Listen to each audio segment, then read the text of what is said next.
Bien. Eh, para mejoramiento genético actualmente existen algunos estimadores que meramente son modelos, ¿no? Los más conocidos son el Blood o más o menos su traducción es el mejor el mejor predictor lineal insesgado. También tenemos el Blue, que es muy parecido, ¿no? Para modelos en los cuales se utiliza meramente análisis matriciales. Y tenemos el modelo animal y el modelo macho, que se utiliza para introducirlo dentro del programa de mejoramiento genético. Bien, esta predicción del valor genético, cuando tenemos en verdad varios rasgos que seleccionar, tenemos un hato de animales, tenemos animales hembras, animales machos, de diferentes edades, etcétera, ¿no? Entonces, toda la información genealógica y toda la data que nosotros podamos utilizar, ¿no? Ya fueron estudiadas hace muchos años, en el año 73 por Henderson, ¿no? Utilizando justamente una metodología que él ya denominó Block, ¿no? Existen distintos métodos para obtención de valores genéticos, ¿no? Como ya les mencioné, el mejor predictor, cuando hablamos de compañeras de establo, por ejemplo, producción de leche, tenemos también el mejor predictor lineal, o tenemos el mejor predictor insesgado, que fue lo que propuso Henderson. Bien, ¿qué fuente de información se necesita? Pues la identificación en sí del animal, el fenotipo, la genealogía, las circunstancias de producción, esto tiene que ver con el rasgo que se está seleccionando, la naturaleza genética y ambiental del carácter, ¿no? O del rasgo, el valor económico absoluto y relativo del carácter, ¿no? Así como su costo de control, ¿no? Porque recuerden que toda actividad de mejoramiento genético está acompañada de un tema también económico. El objetivo es medir el valor genético de un animal para maximizar la eficiencia en la utilización de los recursos genéticos e incrementar la calidad y cantidad de la ganancia, ¿no? Producidos, de lo que también se conoce como valor de cría, y mejorar el mérito genético de los reproductores a medida que vayamos haciendo selección en el tiempo, ¿no? Dos preguntas clave que debe responderse en genética animal es qué animales conviene usar como progenitores, ¿no? Y qué rasgos se van a mejorar. El valor genético no es absoluto, es relativo a la media de la población, la cual cambia con distintas circunstancias, ¿no? Por ejemplo, vamos a incorporar animales, también vamos a sacar animales, ¿no? Vamos a hacer algunas mejoras ambientales, ¿no? Por lo tanto, un valor genético individual solo es válido para unas circunstancias y en un momento dado, ¿ok? ¿Qué rasgos se van a mejorar? Obviamente aquellos rasgos en donde nosotros tengamos variación o variabilidad, ¿no? Si no hay variabilidad fenotípica, pues no hay nada que mejorar. Otro aspecto es de que debe ser medible. O sea, el rasgo que vamos a medir nosotros debe ser cuantificable, ¿no? Otro aspecto es que debe ser heredable, ¿no? Ahí ya sabemos que hay rasgos, por el tema de heredabilidad, que son más heredables, menos heredables que otros, ¿no? Por ejemplo, los morfológicos, como ya hemos visto, tienen alta heredabilidad, ¿no?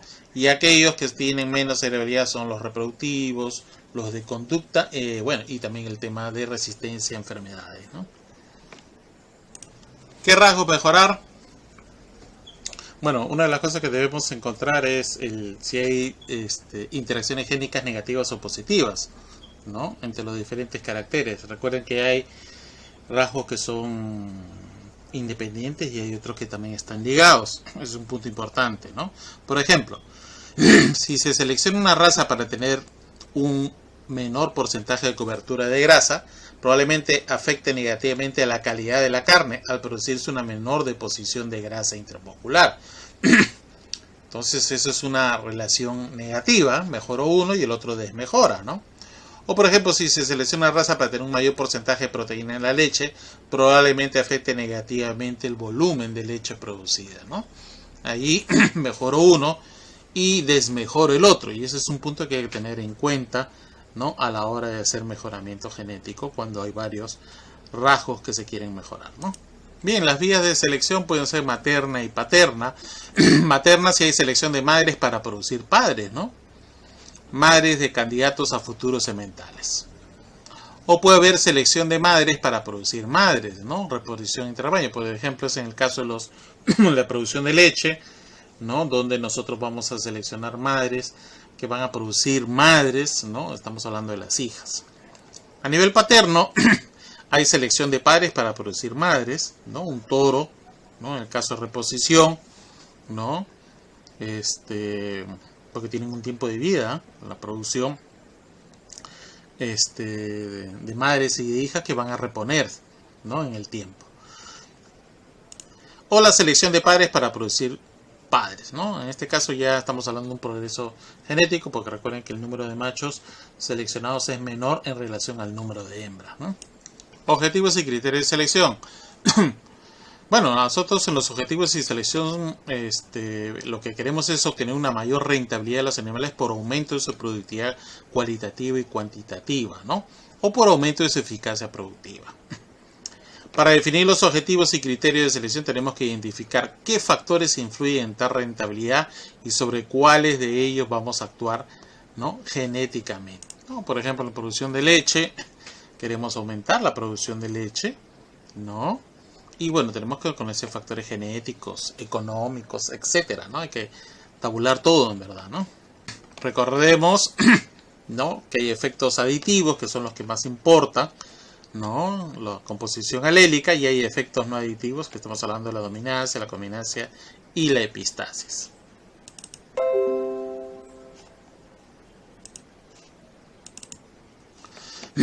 Ahí tenemos, ¿no? Por ejemplo, un animal tenemos un gen A y un gen B, ¿no? La composición alélica de cada uno de ellos, ¿no? Que son los efectos aditivos, y los efectos no aditivos, por ejemplo, la interacción de un gen con otro, sería la epistasis, por ejemplo, ¿no? Son efectos no aditivos. Entonces el valor genético va a dar por el efecto del alelo 1 más el efecto del alelo 2 más la interacción, ¿no? La interacción de los dos alelos, pero estos ya son efectos no aditivos. El otro gen, de repente para otro rasgo, es el efecto del alelo 3 más el efecto del alelo 4. Son efectos aditivos. Y la interacción de los alelos son efectos no aditivos, igual que la epistasis, ¿ya? Bien, sabemos que fenotipo es igual a genotipo más medio ambiente, ¿no? Fenotipo, la altura, el número de cría, la longevidad, ¿no? Y factores ambientales, pues hay muchos, ¿no? La edad en años, meses, días, la estación en que suceden los nacimientos opuestas, el tipo de sexo, machos y hembras, el destete, la edad de sacrificio, beneficio, venta, son efectos ambientales, ¿no? Pero también hay variables climáticas, la temperatura, la salinidad, el fotoperiodo, la humedad, la radiación, etc., ¿no? Y hay medidas de manejo que nosotros controlamos, ¿no? Controlamos la sanidad, la nutrición, etcétera, ¿no? Y tenemos los datos económicos, ¿no? Que eso ya es también una variable que entra a jugar en esta acumulación de datos que nosotros vamos a manejar. Bien, ¿qué datos del fenotipo tenemos? Tenemos un individuo, tenemos antepasados directos, el padre, la madre, los abuelos, paterno y materno. Indirectos pueden ser los tíos, ¿no? Los tíos abuelos. Los colaterales son los hermanos, los medios hermanos, los primos. Los descendientes directos, hijos, nietos, ¿no? Indirectos, bueno, son los sobrinos, etc. Datos del fenotipo. Datos genealógicos. Tenemos las performances, las genealogías, ¿no?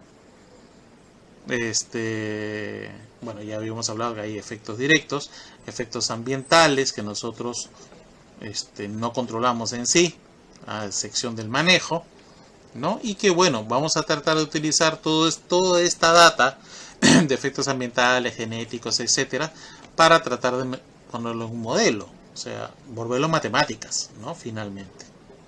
¿Qué errores hay al realizar mejoramiento genético? Hay demasiado énfasis en hay un tema de subjetividad, ¿no? la selección debe ser poblacional, más no necesariamente individual. Podría entrar un tema de escoger el animal más bonito, pero no más productivo necesariamente, ¿no? Hay sobrevaloración del pedigrí, ¿no? Siempre estamos luchando con los aspectos estéticos versus los productivos, ¿no? Eso pasa en las ferias. En las ferias hay un aspecto más estético que productivo. El animal es muy bonito, pero poco productivo.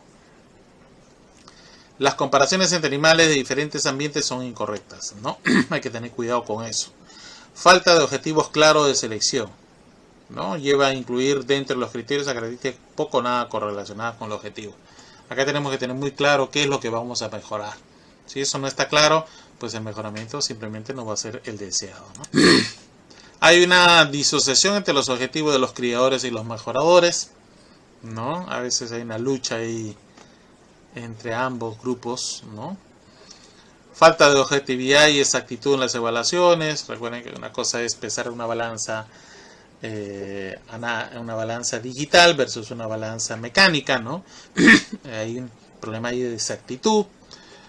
Otro problema que tenemos, y eso es muy notorio en Perú, es que no hay programas de mejoramiento genético. Solamente tenemos algo en vacunos de leche, caballos de carrera de paso y en cudies, ¿ok? Importación indiscriminada de material genético. Realmente estamos comprando material genético de afuera para llevarlas a nuestras condiciones ambientales, y eso a veces no ha sido lo mejor, ¿no? Porque ustedes ya saben que las heredades, por ejemplo, no se traslapan en diferentes regiones o zonas, y eso ha llevado pues a veces a no tener los niveles productivos que se esperaba de esas líneas o razas introducidas.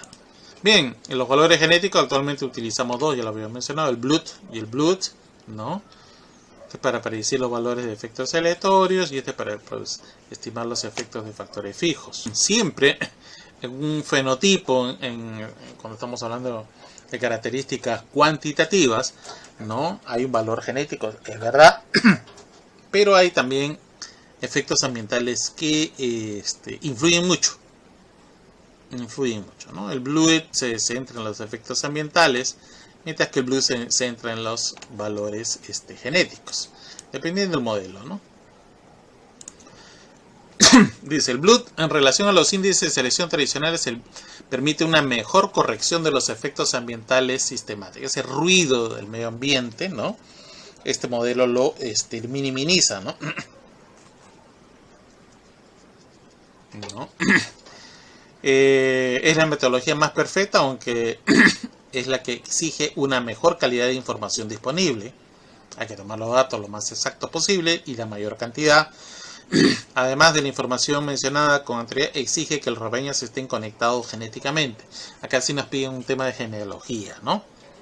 Su principal ventaja, ¿no?, es la mayor calidad de las estimaciones que los animales evalúan en sus propios rebaños, ¿no? Es una ventaja que tiene este método, ¿no?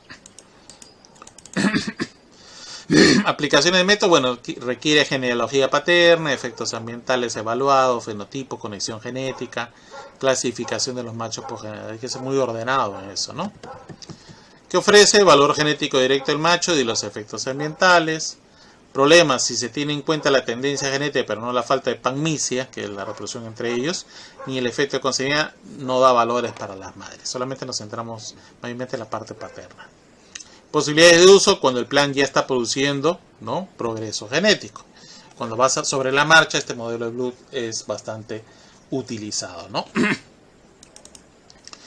Otro aspecto importante es que el Blue es ventajoso en caracteres de baja heredabilidad, ¿no?, o que se expresa en un único sexo, macho o hembra. Por ejemplo, la producción de leche es solamente de las hembras, ¿no?, en el caso de rumiantes, no de los machos. O cuando las comparaciones se realizan entre animales de distintas edades ubicados en ambientes diferentes. Son una de las ventajas del Blue también, ¿no? Para lograr esto, bueno, tenemos que recoger datos morfológicos, productivos, reproductivos, ¿no? Tenemos que introducir esos datos en el Blood Y bueno, obtención para cada animal de un índice genético. Dicho índice es un número que estima el valor genético de ese animal para los caracteres que han determinado comparado con el valor medio de un grupo de animales para esos mismos caracteres. Si lo metemos en un tema ya de mejoramiento, ¿no? Entonces se recogen todos los datos posibles, se les incluye en una data y se selecciona, ¿no? El Blue lo que te hace votar es valores para que tú puedas hacer selección de los futuros reproductores.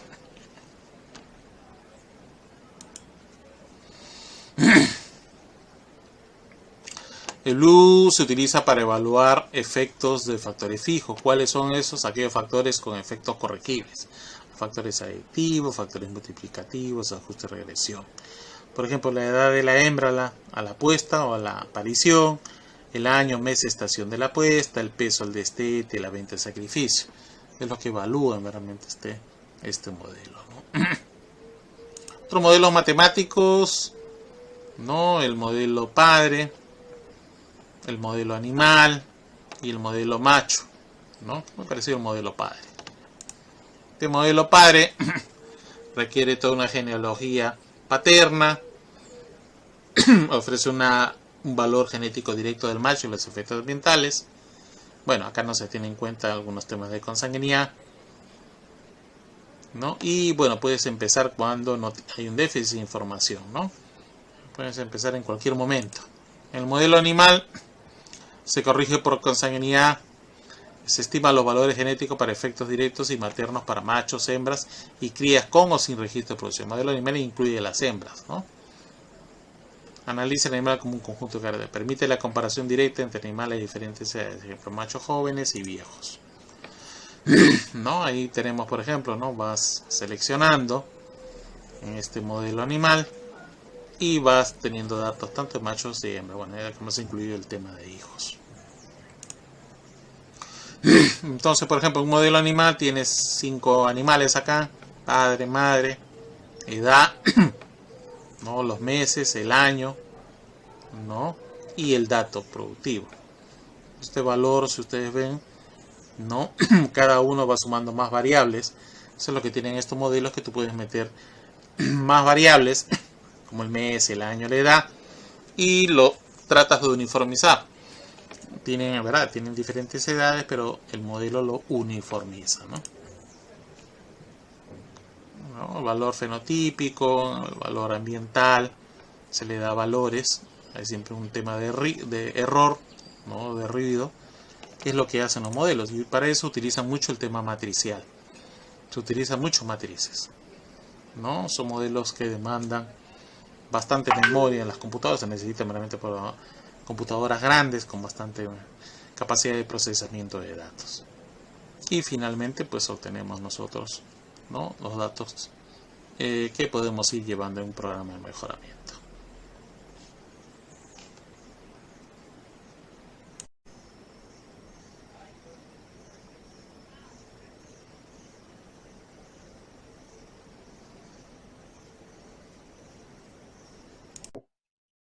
Hello, this is the Mixed Models in Quantitative Genetics. I'm Guilherme Rosa from the University of Wisconsin. And I'm the co-instructor, Bruce Walsh from the University of Arizona. Mixed models are kind of like the duct tape for quantitative genetics. They do a huge amount of things, and they've also become very popular in genomics, GWAS. It's probably one of the most flexible statistical tools you can have, and this module is going to cover their theory and application to a wide variety of problems in genetics. Yes, and before we start talking about mixed models, we are going to go through a quick overview of matrix algebra, some basic concepts, some matrix operations, the concepts of determinant, inverse, and etc. We are going to discuss how we use matrices also to solve systems of equations, singular value decomposition, and other things. After that, we are going to go through a discussion on general linear model. So just to make sure everybody is on the same page. So we are going to discuss least squares method for estimation of parameters and show applications with regression and analysis of variance. After that, we'll give you a brief history of mixed models, where they started and what was the main application. So it was actually invented in the context of animal breeding, more specifically in dairy cattle breeding. So you want to estimate genetic merit of bulls for sex-limited traits like milk yield. So mixed models were very important in this context. So after this introduction, we are going to give you some basic concepts of linear mixed models, starting with a very important question and distinction between fixed and random effects. So we'll discuss model assumptions and how to estimate the fixed effects and random effects in the models using Blue and Blup methodology.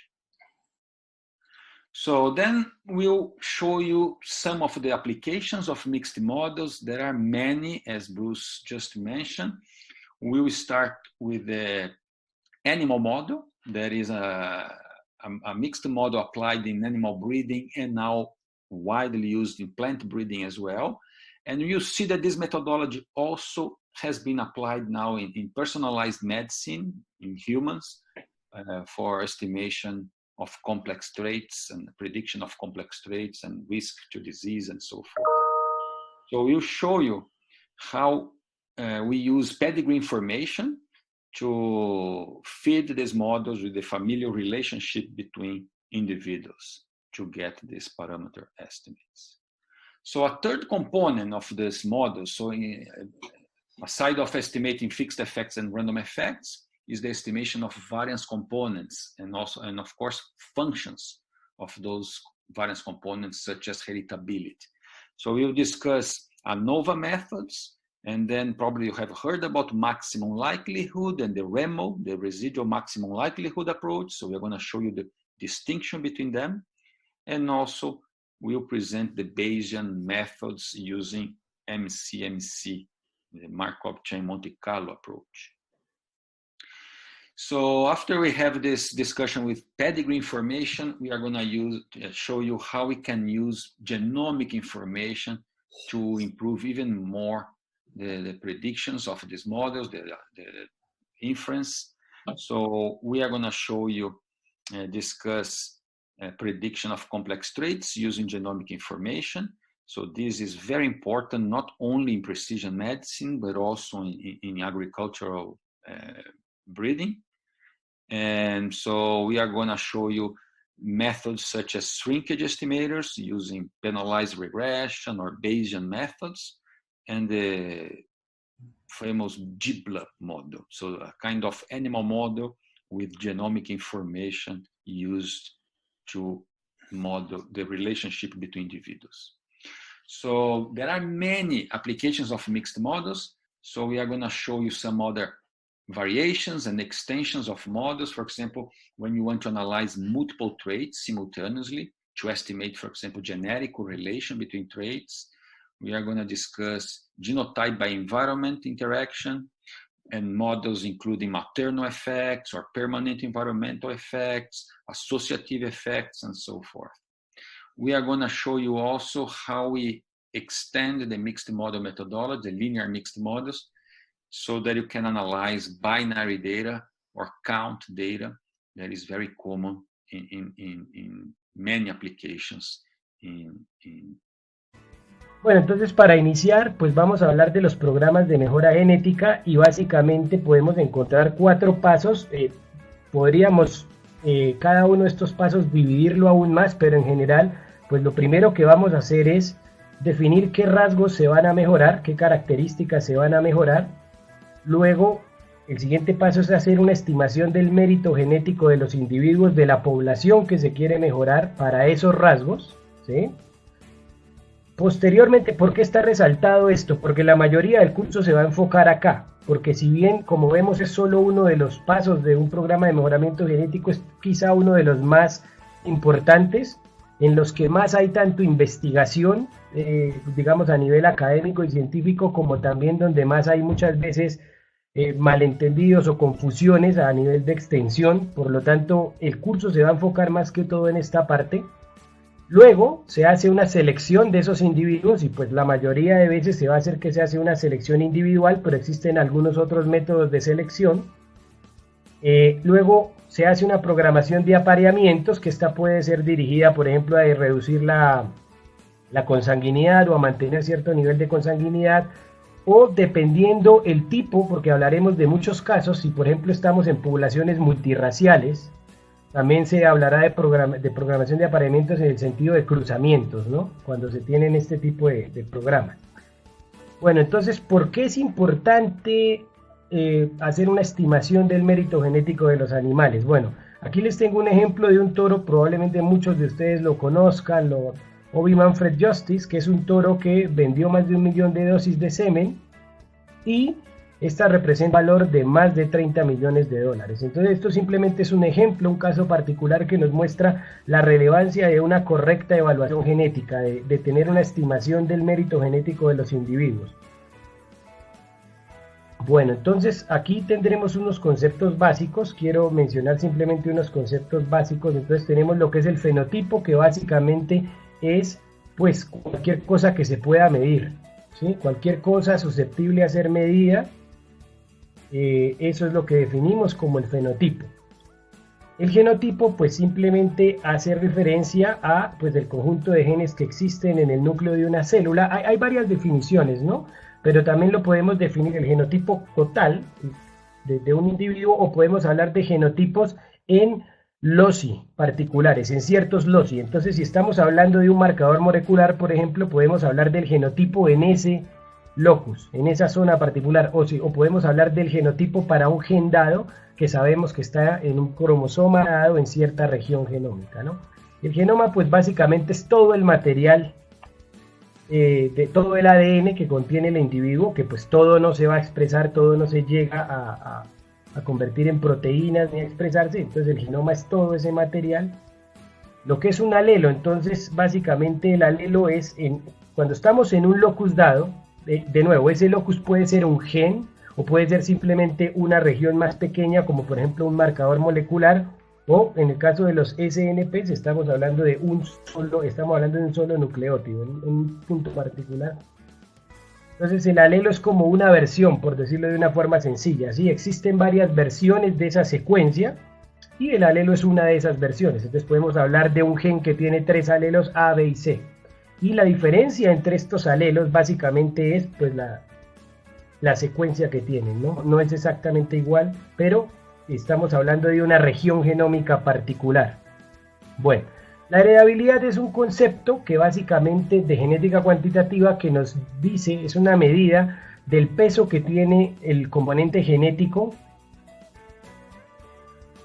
en una característica dada. Un valor de 1 nos diría que esa característica está completamente controlada por el componente genético, que pues no siempre sucede con caracteres continuos. Ya discutiremos algo de eso, con caracteres complejos. Y la heredabilidad de 0 nos da que toda la variación se debe a la parte ambiental. Finalmente tenemos lo que es el desequilibrio de ligamiento, que básicamente es un concepto que nos explica que existen alelos en diferentes loci que se heredan en una proporción más alta a lo esperado por así. Es una asociación no aleatoria entre los genotipos que se observan en diferentes loci. Básicamente eso es. Bueno, entonces ahora, para hablar de la predicción de valores genéticos, vamos a empezar a poner la cosa en contexto, ¿no? Entonces diremos, nos interesan más que todo, se hacen predicciones de valores genéticos en caracteres complejos. Estos caracteres son biológica y económicamente importantes. ¿Y qué son? Son caracteres que están controlados por la acción de muchísimos genes, pero también están controlados por el ambiente y posiblemente interacciones entre el genotipo y el ambiente o entorno, y es por esto que se les conoce como caracteres complejos, y muchos de ellos, la inmensa mayoría, son, repito, biológica y económicamente importantes: la producción de leche, la altura del sacro, la vida productiva, etc. Ahora, estadísticamente los valores genéticos son variables aleatorias no observables, ¿sí? Sin entrar en demasiado detalle estadístico, esto simplemente nos dice que son variables que siguen algún tipo de distribución y que no son unas constantes desconocidas, sino que estas varían en un cierto rango de acuerdo a una distribución estadística y no son observables, ¿sí? No las podemos medir, nadie sabe el verdadero valor genético. Lo mejor que podemos hacer es predecirlo, ¿ya? Un supuesto usual que se hace es que estos valores genéticos siguen una distribución normal multivariada. Eso es un supuesto que se hace normalmente y que es aceptado. Y pues resulta que los fenotipos, el modelo básico o la premisa básica en genética cuantitativa es, vamos a decir que el fenotipo depende del genotipo y del entorno en el que se desempeña el animal. Y si queremos extenderlo, porque en ciertos casos se da, existe una interacción que tenemos acá, G por E. Este término hace referencia a la interacción entre el genotipo y el entorno, y básicamente, ¿qué nos dice? Pues que la mejor genética en un lugar no es la mejor genética en otro, ¿sí? Eso es lo que nos dice este tipo de fenómeno. Y gracias a esto, tenemos que los valores genéticos están correlacionados, que están asociados gracias a esto, que esa formulita que está ahí, y entonces por eso es que nosotros utilizamos información fenotípica para predecir los valores genéticos. Básicamente esa es la idea. Ahora vamos a discutir un poquito el valor genético de un individuo. Como bien sabemos, por principios mendelianos, el individuo recibe una muestra aleatoria de la mitad de los genes de cada uno de sus padres. Entonces el valor genético va a tener ese componente aditivo, que es el promedio de los padres que está acá, ¿sí? La mitad del promedio del valor genético del padre más la mitad del promedio del valor genético de la madre, más un término acá que se conoce como el desvío de segregación mendeliana. Básicamente lo que esto nos dice es, lo que este término acá explica es por qué los hermanos completos no son idénticos, siendo hijos de los mismos padres. Entonces eso básicamente es lo que hay allí para ver el valor genético de un individuo. Ahora, vamos, como les decía, en términos cuantitativos, yo podría calcular el desvío de segregación mendeliana como para un individuo dado. Este varía de un individuo a otro. Entonces sería el valor genético del individuo menos el promedio de los padres. Eso me daría una estimación del valor del desvío de segregación mendeliana para un fenotipo dado, ¿sí? Entonces ahí, como les decía, básicamente así en términos sencillos, esto es lo que explica por qué los hermanos completos no son idénticos. Ahora viene esta pregunta. Esta pregunta es bien importante, se discute mucho, a veces sí, en el quehacer de las ciencias pecuarias. ¿Es el fenotipo un indicador del mérito genético? ¿Cuándo lo es? Entonces, asumamos que vamos a ignorar por ahora la interacción genotipo-entorno, entonces quedamos con esta formulita sencilla acá, que el fenotipo depende del genotipo y el entorno.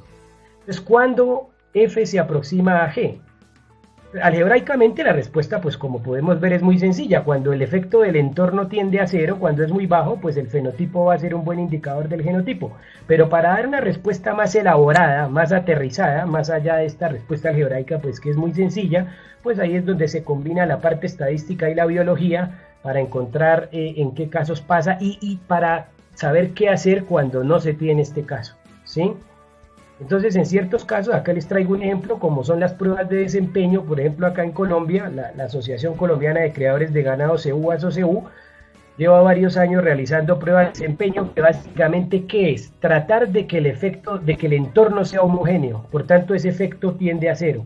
Y se ponen animales del mismo sexo, de una edad similar, en este caso estamos hablando de Brahman, de ganado de carne, del mismo sexo, una edad similar, son evaluados previamente para que no vayan a haber animales enfermos ni nada de esto, y se ponen a ganar peso bajo las mismas condiciones, que en el caso aquí, para comentarles, es pasto, sal y agua, no hay concentrado. Se mide periódicamente el crecimiento, no solo en términos de peso, sino también medidas como el área del ojo del lomo, medida a través de ultrasonido, otro tipo de cuestiones de esas. Y en ese caso uno podría decir pues que el fenotipo, traduzcas el que ganó más peso, pues es genéticamente superior. En el transcurso del curso ya ampliaremos un poco más y hablaremos de las limitantes de este caso y de este tipo de pruebas. Tiene muchas ventajas, pero también algunas desventajas, y estaremos hablando de esto cuando se amplíen los temas en el curso, ¿no? Bueno, ahora, ¿qué hacer cuando el ambiente es heterogéneo, que es la mayoría de los casos? Y ahí yo les traigo un ejemplo. Por ejemplo, ahí podemos ver en esas fotos, pues, que son vacas normandas en condiciones de manejo bien diferentes, ¿no? Entonces, ¿qué pasa en ese caso? Se deben considerar efectos genéticos y ambientales de manera simultánea, ¿sí? Y entonces es allí cuando el modelamiento estadístico es una herramienta que viene y nos permite separar los efectos ambientales de los genéticos y así tener mejores estimaciones del mérito genético, mejores predicciones de lo que es el mérito genético de un individuo, ¿no? Entonces, básicamente, esto nos muestra por qué es importante la parte del modelamiento estadístico, que como pueden ver, o verán más adelante, es uno de los temas importantes durante el curso. Bueno, entonces resulta que la base, todo este cuento de la genética cuantitativa y el mejoramiento animal inicia a principios del siglo pasado con estos tres señores, que son los fundadores Seward Wright, John Burton Sanderson Haldane y Ronald Elmer Fisher, Sir Ronald Fisher, que tal vez muchos lo recuerdan porque Fisher también fue un estadístico muy notable de su época y aún hoy en día se usan muchos de las cosas que él desarrolló. Entre otras cosas, Fisher es el mejor de muchas cosas, pero Fisher es el padre del diseño experimental.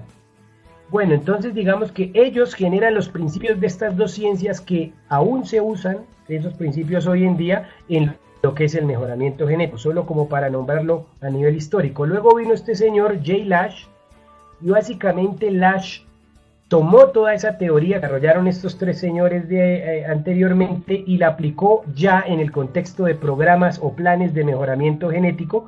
Entonces Lash es el padre no solamente del mejoramiento animal, sino del tal también, entre ciertas cosas, él desarrolló esta fórmula acá muy famosa, que es la fórmula se le llama la ecuación de los mejoradores, o básicamente lo que dice es el progreso genético, ¿sí? Que va a ser provocar a la heredabilidad, y es el producto de la heredabilidad y de la presión del diferencial de selección.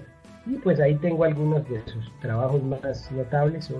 Entonces, bueno, ¿qué quiero decir acá? ¿Cuál es el propósito de esto que muestra?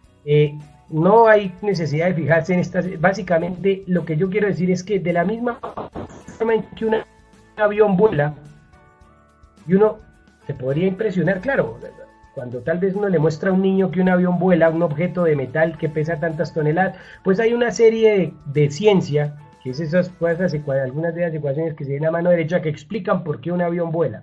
Entonces, de forma similar, cuando vemos un catálogo, como el que está acá, cuando hay un catálogo, hay una gran cantidad de desarrollos científicos, etcétera, a nivel cuantitativo, que son la fuente de cómo se desarrolla esta ciencia para obtener un resumen que es un sumario de toros, donde nos muestra los valores genéticos para diferentes características, su confiabilidad, etcétera. Todo eso es producto de un desarrollo grande, y ahí es donde está toda esa parte de la predicción de valores genéticos, de la cual les hablé antes. Les dije que el curso pues hará hincapié en esa parte. Bueno, entonces cuando usamos modelos estadísticos me gusta mucho citar esta frase que la dijo un estadístico, George Box. Los modelos están errados, pero algunos son útiles. ¿Por qué? Porque un modelo estadístico es simplemente una aproximación de la realidad, es una abstracción que nos permite explicar ciertos fenómenos, es una aproximación muy gruesa a la realidad.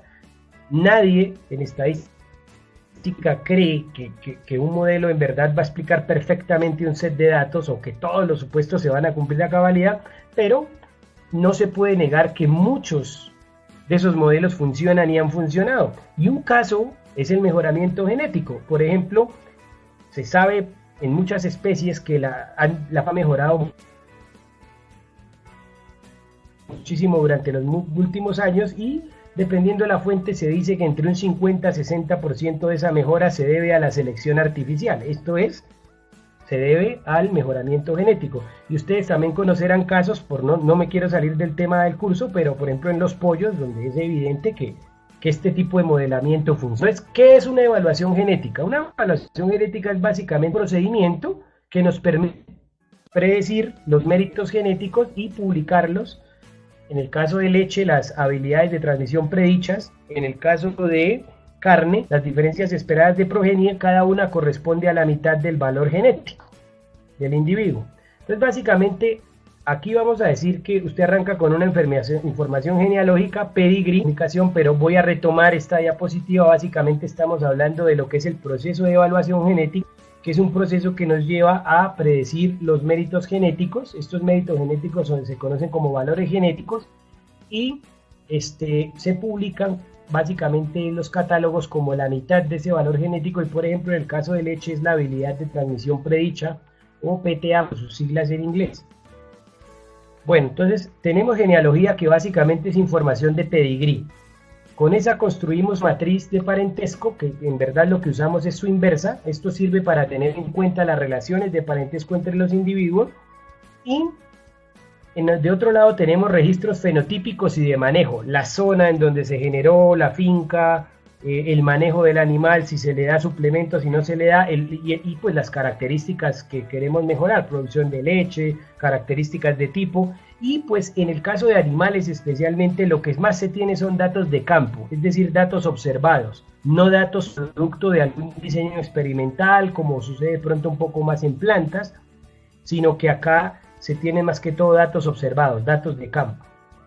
¿Listo? Bueno, entonces con eso se hacen unos análisis previos y una edición de los mismos, y luego eso se lleva a un modelo estadístico, que acá, ¿qué modelo estadístico, qué método usamos? Depende de muchas cosas, ya veremos un poquito más adelante. Con esto se obtienen los valores genéticos y ahí miramos dos atributos, la magnitud, obviamente, que se usa para seleccionar, pero también la confiabilidad, ¿sí? Que es una medida que va entre 0 y 1, y esa entre más cercana a 1 nos dice que es más confiable esa predicción, ¿bien? Y las dos se utilizan para hacer el ranking de los individuos que finalmente se publican en los catálogos, o que si por ejemplo se está haciendo una evaluación genética para un cliente en particular, tal vez no se genere un catálogo como tal, sino simplemente se toman las decisiones de manejo basado en estos dos atributos. Ahora, en la siguiente diapositiva vamos a hablar de una leve modificación, porque actualmente se usa información genómica y es un boom muy grande, y vamos a hablar mucho de eso hoy. Pues van a ver que hay una buena porción de la charla, y obviamente en esto también se tratará, pues porque es uno de los temas que está muy en boga, que efectivamente ha tenido un impacto grande en el mejoramiento genético, particularmente en los bovinos, más que en otras especies, hay que decirlo. Y pues bueno, entonces básicamente el proceso es similar. Lo primero que tenemos que entender es que esta información genómica es simplemente una fuente de información extra que se añade al mismo objetivo. ¿Cuál es nuestro objetivo desde los 50, desde Lash, desde Henderson, que ya vamos a hablar? El objetivo sigue siendo obtener predicciones de valores genéticos lo más precisas posible, ¿sí? Entonces, ya les contaré qué es esto, pero simplemente se está adicionando más información para el objetivo es el mismo, y como vemos, este diagrama de flujo es igual, sí, pues casi igual, pero ahora tenemos, aparte de la genealogía, tenemos información genómica. E inclusive una de las ventajas de la genómica es que cuando no hay información genealógica, asumamos que el pedigrí no se tiene, pues aún se puede realizar una evaluación y tener en cuenta, digamos, lo que sería una aproximación al parentesco, ¿sí? O lo que le llaman un parentesco observado, pero esta información genómica aún nos permite, aún en la ausencia de genealogía, permite pues que se realice la evaluación. Entonces digamos que por otro lado tenemos lo mismo, registros fenotípicos y de manejo, y acá como ven ahora estoy hablando de que se construye la matriz de parentesco o una matriz diseño. ¿Por qué? Porque como lo veremos durante el curso, eso sí ya son temas más detallados, existen algunos modelos estadísticos en los que no hay que construir la matriz de parentesco como tal, no hay que hacerlo explícitamente, no hay que hacerlo, dependiendo del tipo de modelo que se use. Entonces en ese caso se habla de una matriz de diseño, y existen muchas formas de construir una matriz de parentesco empleando marcadores moleculares. Hay varias formas de hacerlo, incluso hay algunos métodos que combinan el pedigrí con los marcadores moleculares, y pues ese es un tema grueso ahí que se trabaja en la parte del modelamiento, pero como vemos el resto del procedimiento es el mismo. El modelo animal es el modelo que se emplea básicamente en evaluación genética, ¿sí? Y como veremos más adelante hay algunas variaciones, hay muchas variaciones del mismo, pero básicamente es un modelo que lo desarrolló el doctor Charles Roy Henderson, padre, digamos, del mejoramiento contemporáneo, y Pues bueno, en el modelo animal hay unos supuestos que vienen de otro modelo que se conoce como el modelo infinitesimal, básicamente, desarrollado por Fisher, y el supuesto es un número muy grande de genes que controlan el carácter. Hay un efecto muy pequeño de cada gen y no hay ligamiento, quiere decir que estos genes actúan independientemente, ¿sí? Sus efectos son independientes. Esos son los supuestos que básicamente son los del modelo infinitesimal, pero son los mismos que se tienen en un modelo animal. Entonces vamos a ver qué es ese modelo animal, ¿sí? Entonces básicamente un modelo animal es un modelo lineal mixto, que de su forma más sencilla se puede escribir de esta forma, en una notación matricial. Aquí hay unos efectos fijos, acá hay unos efectos aleatorios, acá hay unos residuos, y el mérito de Henderson fue que desarrolló este sistema de ecuaciones lineales, así como cuando estábamos en el colegio. Así en el colegio aprendíamos sistemas de ecuaciones lineales 2x2 o máximo 3x3. Bueno, aquí es la cosa igual, pero mucho más grande, ¿no? Son sistemas de ecuaciones mucho más grandes, y por eso es que hay un desarrollo tan grande a nivel computacional y estadístico para hacerlas más sencillas o para poderlas resolver de forma eficiente. Pero básicamente es que al solucionar usted esas ecuaciones obtiene lo que se conoce como el mejor predictor lineal insesgado de este vector U, donde puede haber otros efectos aleatorios, pero entre ellos tenemos los efectos genéticos y dependiendo del modelo, por ejemplo en el caso más simple tenemos los efectos genéticos aditivos del animal, y es por eso que ustedes han escuchado el término BLUP, el BLUP, pero esas son las siglas en inglés, pero en castellano es mejor predictor lineal insesgado, que tal vez muchos han escuchado que eso es lo que se publica en la mayoría de los catálogos. No es la única metodología, pero es la más usada especialmente para evaluaciones genéticas, así digamos a nivel nacional, etc. ¿Sí? Entonces en el modelo animal tenemos eso, lo que les decía, tenemos unos datos, unos fenotipos, tenemos unos efectos fijos, unos efectos aleatorios, y entre otros efectos aleatorios U contiene esos valores genéticos. Si predigo U, entonces obtengo la mitad de eso, ¿sí? Digamos la parte de U que tiene los valores genéticos. Con eso obtengo esto que es lo que por ejemplo acá tengo un ejemplo en ganado de carne en crecimiento, más 153 gramos día en lo que es ganancia diaria. Entonces básicamente eso es lo que hay allí. Bueno, entonces básicamente para resumir, el modelo animal es un modelo estadístico, corresponde a un modelo lineal mixto, en el cual se está teniendo en cuenta efectos ambientales, efectos genéticos. De la parte genética se tienen los supuestos del modelo infinitesimal y básicamente nos permite obtener los mejores predictores lineales insesgados de los valores genéticos. Ese es el resumen. Ahora, vamos a considerar un modelo sencillo. Durante el curso vamos a ver todos los tipos de modelos que hay, cuando hay efectos maternos, por ejemplo, que son importantes en ganado de carne, cuando no los hay, efectos no aditivos, heterosis, todo eso. Entonces, por ahora vamos a considerar un modelo de efectos genéticos aditivos directos, es decir, los efectos genéticos del genotipo del animal sobre sus propios registros, sobre su fenotipo, entonces, por eso se llama directo. El otro sería los efectos sobre la progenie, que son los maternos, ¿sí? Entonces, pero en este caso vamos a ver que un valor genético se puede expresar como una combinación de esta forma, donde hay unos pesos, esos pesos que eso no nos interesa, pero es como una suma ponderada, ¿no? Tenemos una fuente de información que es el promedio de los padres, si se conocen. Hay una parte que viene de los registros propios del animal, con unos ajustados, etcétera, pero ahí van, y todo eso lo hace el modelo automáticamente, digamos, y una contribución de la progenie si la hay. Entonces lo que sabemos es que si un animal no tiene padres, no se le conocen los padres, tampoco tiene registros propios y tampoco tiene progenie, pues no podemos estimar o predecir su mérito genético, ¿ok? Es como la moraleja de esto. Y este se predecirá de acuerdo a la fuente de información disponible. Vamos a mirar un caso. Si yo tengo un toro Holstein, estoy evaluando producción de leche, pues nunca habrán registros propios, ¿no? Entonces son casos en los que, por ejemplo, esta parte de registros propios nunca se tendrá, un toro de leche, por ejemplo. Pero por ejemplo, si es un toro de carne, estamos mirando, puede tener las tres. Podemos tener los padres, si se conocen, si hay registros disponibles del animal, y si tiene progenie, pues ahí tendremos las tres fuentes de información. Pero básicamente esas son las fuentes de información que componen un valor genético. Se puede expresar de esa forma. Bueno, entonces el modelo animal es una familia de modelos, no es único. depende de cosas como el tipo de efectos genéticos incluidos, aditivos, no aditivos. Los no aditivos pueden ser de dominancia o epístasis, y estos pueden ser directos o maternos. O sea, los efectos de, por ejemplo, de mi genotipo, ¿sí?, de mi constitución genética sobre mis características, sobre qué tan alto soy, sobre qué tan rápido corro, etcétera, mientras que los maternos son de tipo indirecto, ¿ya? Eso básicamente es lo porque se miden en la progenie, ¿ya? Eso es lo que miraremos más adelante en el curso. Ya vamos a discutir un poco más ese tipo de efectos. El otro depende del número de características consideradas, ¿sí? Tenemos modelos para una sola característica, en lo que se evalúa una sola característica a la vez en el modelo, o modelos que van a realizar la evaluación para varias características y tienen como ventaja que comparten información entre las dos. Hay poblaciones unirraciales, multirraciales, también en eso varía el tipo de modelo, y en la estructura hay tipo de datos, hay registros repetidos, datos longitudinales, etc.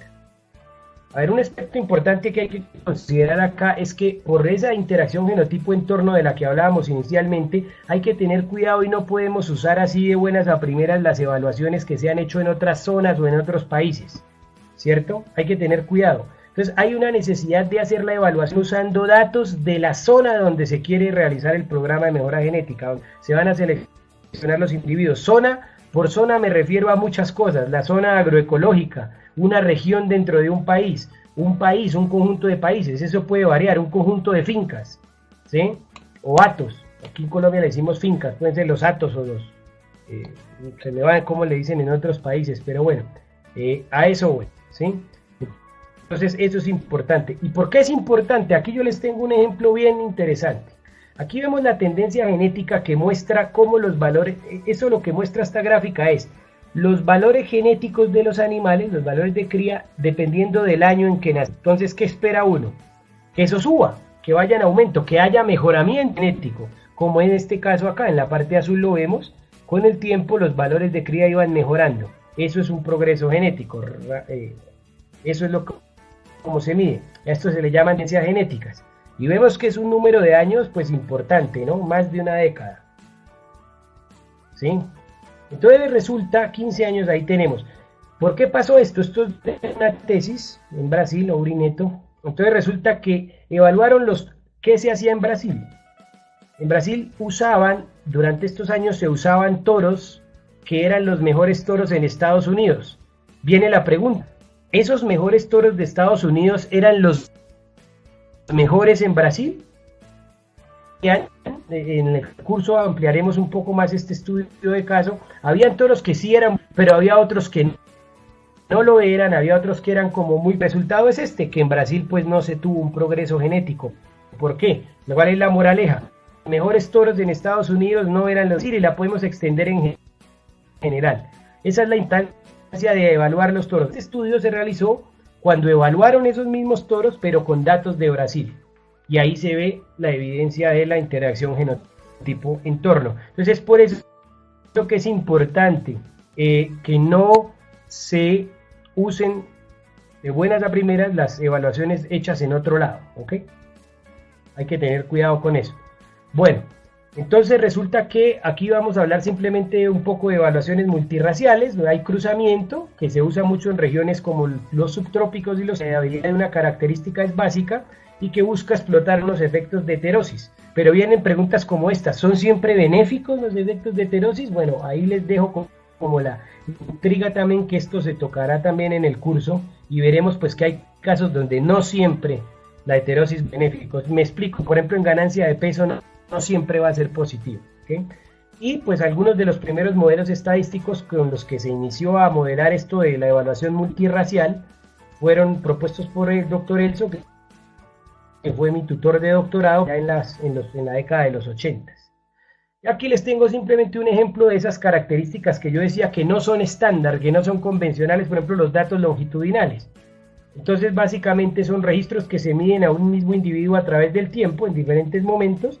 Existe una correlación entre esas medidas y por eso es importante tenerlo en cuenta. Y pues se tiene esos, vamos a poner ejemplos: curvas de lactancia, curvas de crecimiento, curva de cómo se manifiesta el recuento de células somáticas a través de la lactancia. Y pues existen unos aproximados como una variable discreta y otros que la miden de forma continua, y ahí existen lo que es modelos multicarácter para evaluar este tipo de caracteres y los modelos de regresión aleatoria. Aquí yo les doy un ejemplo sencillo. Por ejemplo, esto es la covarianza entre pesos tomados a 3 tiempos diferentes. Entonces ven esta matriz 3×3, gráficamente la representaríamos así, mientras que la otra aproximación tenemos es una función, y esto es una superficie así de forma continua, y ampliaremos las ventajas del uno o del otro, y en esto es lo que, por ejemplo, tenemos el modelo de regresión aleatoria, que son estos que se hacen con el día de control. Básicamente. Bueno, y ahora pues en la parte genómica pues hay unos grandes avances, han habido avances en la parte molecular, empezaron a haber genotipos disponibles para marcadores moleculares en ciertas posiciones del genoma, ¿sí? Entonces, esto era una oportunidad para aumentar la confiabilidad de las predicciones, y inicialmente se trabajaron pocos marcadores, estuvo lo que se llama la selección asistida por marcadores. Se llegó a postular que la forma clásica iba a desaparecer y que iba a ser reemplazada por esto, pero básicamente lo que se encontró es que no es así. Y acá hay un ejemplo de antes de la era de la selección genómica como tal. Aquí tengo básicamente un par de ejemplos. El mismo score de Genity para terneza 9, pero tiene terneza, la EPD, la DEP, es negativa en este caso y positiva en este caso, para dos animales que tienen el mismo puntaje. Entonces, como que la parte molecular y la parte clásica apuntaban a diferentes cosas en ciertos casos, no iban de acuerdo. Acá vemos una correlación entre una DEP, los valores calculados usando unos pocos marcadores, que era una compañía Genex, y vemos que tiene una correlación positiva pero muy baja. Aquí tenemos un ejemplo con Igenity, también muy baja la correlación. Entonces había esa necesidad, ¿no? De cómo, venga. Entonces, en el 2001 sale este artículo importante de Mewisen y colaboradores, que lo que dice básicamente es: vamos a predecir los efectos genéticos aditivos usando grandes cantidades de información genómica. ¿Qué era esa información genómica? Básicamente genotipos para marcadores, miles de ellos distribuidos a través de todo el genoma. Y ese paper tan importante, ese artículo del 2001, dio nacimiento a lo que se conoce con nombres como los que ven ahí: selección genómica, selección a través del genoma o predicción genómica. Bueno, entonces la idea es que tenemos un modelo lineal de esta forma, que el que está expresado así lo hicieron Mewisen y colaboradores, en términos de los genotipos para cada uno de esos marcadores. Se hacen unos códigos numéricos para esos genotipos, que eso lo veremos en el curso cómo es.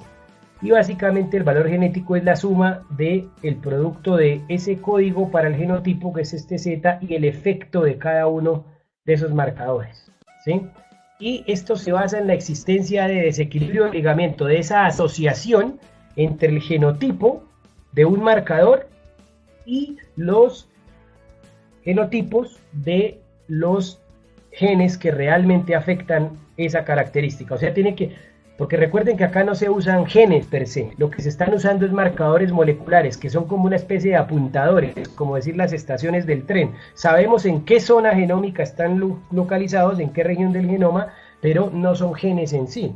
Algunos sí pueden estar dentro de genes, claro que sí, o muy cerca. Pero entonces básicamente esto se basa en esa existencia de ese desequilibrio de ligamiento entre los marcadores y los genes que realmente controlan el carácter de interés. Entonces básicamente es lo que se conoce como un problema P grande N pequeño, ¿sí? La mayoría de investigación en esta área pues se ha enfocado en evaluaciones en una sola población y asumiendo efectos independientes. Entonces por ejemplo algo de la investigación que hice en mi tesis doctoral fue desarrollar modelos que permitan tener correlación entre los marcadores y para hacer una evaluación de varias poblaciones a la vez. Por ejemplo, Holstein y Jersey, hacer una evaluación simultánea. Algo de eso se les contará también en el curso cuando se llegue al tema de la selección genómica. ¿De qué depende la exactitud? Como en el caso clásico del número de datos, importantísimo, del número de marcadores moleculares, de la heredabilidad, del desequilibrio de ligamiento, los patrones, y de las relaciones de parentesco que se capturan por parte de los marcadores. Las ventajas de la genómica básicamente se ven en animales jóvenes. aumentos grandes de la exactitud de las predicciones en animales jóvenes. ¿Qué quiere decir animales jóvenes? Pues animales que no tienen progenie ni registros propios, ¿sí? Entonces se han reportado aumentos, por ejemplo, del 30 al 60% en promedio. Aquí vemos que el promedio de la exactitud de animales jóvenes está cerca del 78-79% en Estados Unidos. Esos son toros Holstein pues, que no tienen pruebas aún, ¿sí? Esto ha permitido un mayor progreso genético porque se hace una selección a corta edad que permite reducir el intervalo generacional y permite una mayor presión de selección. Por las dos cosas lo está haciendo. Hay una reducción de costos y pues es útil asociados a las pruebas de progenie, y ahí es útil en el caso de selección de características que son difíciles o costosas de medir, y cuando veamos eso vamos a ver un poco más de detalle en esa parte. Para tener en cuenta pues que genotipificar puede contribuir más o menos a la información de 20 hijas, es una estimación que se ha hecho, que los beneficios pueden incrementar cuando se genotipifican más animales, y en general se dice que entre más marcadores se tenga, la exactitud aumenta, pero la pregunta es, ¿sucede siempre? Bueno, esa la contestaremos más adelante de nuevo cuando veamos este tema, porque es una duda importante que les quiero dejar. Eso es básicamente, y pues lo importante es esto, que con la selección genómica seguimos necesitando la materia prima principal, es fenotipos de alta calidad, o sea, variables medidas con precisión. De la interacción genotipo-entorno de la que hablábamos, resulta que yo les decía que uno espera que los marcadores estén ligados a los genes que controlan el carácter. Vamos a hacer un ejemplo bien simple. Supongamos que el A es un marcador, un SNP, y que el B es el gen que realmente controla la característica. Esto es un ejemplo sobresimplificado para entender otro fenómeno que aparece con la selección genómica. Entonces supongamos, esto se llama fase de acoplamiento, que A grande está con B grande y A pequeña con B pequeña, como podemos ver acá, mientras que la fase de repulsión, A grande está en el mismo cromosoma de B pequeña y aquí es A pequeña con B grande. Esas son las fases que hay. Digamos entonces que en una población la fase es esta. Entonces yo no conozco B, porque yo lo que conozco es el marcador A. Entonces el alelo favorable es A mayúscula, porque A mayúscula está ligado a B mayúscula, y B, recuerden, B es el que verdaderamente afecta la característica, y el alelo favorable del gen es el B. Pero resulta que en otra población cambia la fase del ligamiento, eso se le llama así cambio de fase, y resulta que nuestro alelo del marcador A, ¿sí? El alelo A del marcador está asociado con el alelo B pequeña del gen, o sea, el alelo desfavorable. Entonces, en esta población, A ya no es el alelo favorable del marcador, es A pequeña, A minúscula, ya no es A mayúscula. Entonces, si yo uso estimaciones de los efectos de los marcadores, por ejemplo, en otro país, y vengo y los uso en mi país, y esto pasa, asumiendo que hay cambio de fase, aún si no hay interacción genotipo-ambiente, estoy cometiendo un error, porque cambió la fase. Eso es otra cosa muy importante a tener en cuenta en el caso de la selección genómica, ¿sí? Que lo estaremos hablando de nuevo un poco más en el curso. Esto simplemente es para mostrarles, la idea no es que, porque no se ven muy bien los nombres, simplemente que por allá, por ejemplo, en el 2008, ya se estaban generando catálogos con animales. Aquí le dice prueba de DNA, básicamente se refería a la inclusión de esta información genómica, ¿sí? Básicamente se estaban haciendo este tipo de evaluaciones usando información genómica, y se ha difundido más en bovinos que en muchas otras especies, la verdad.